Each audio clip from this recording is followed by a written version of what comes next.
আসসালামু আলাইকুম।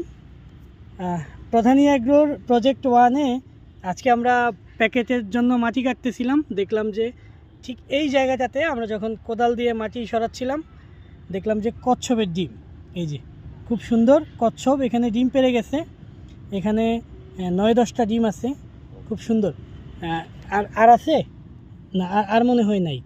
এই 9-10টা ডিমের মতো এখানে ছিল। এখন আমাদেরকে যেহেতু এই জায়গাটা কাটতে হবে, আমরা এখান থেকে আজকে 2000 প্যাকেট রেডি করব।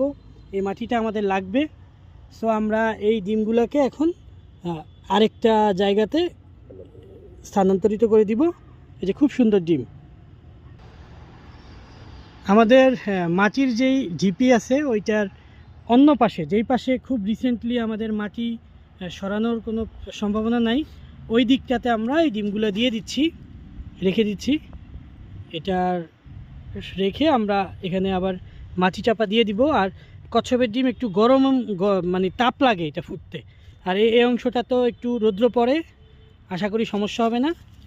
বাস এই যে এইভাবে আমরা এটা একটু দিয়ে দিলাম, ইনশাল্লাহ এগুলা ফুটে যাবে। গত বছরও আমার এই প্রজেক্ট ওয়ানে কচ্ছপের ডিম থেকে অনেকগুলো বাচ্চা হয়েছিল, আমরা সেগুলোর একটা ভিডিও করছিলাম।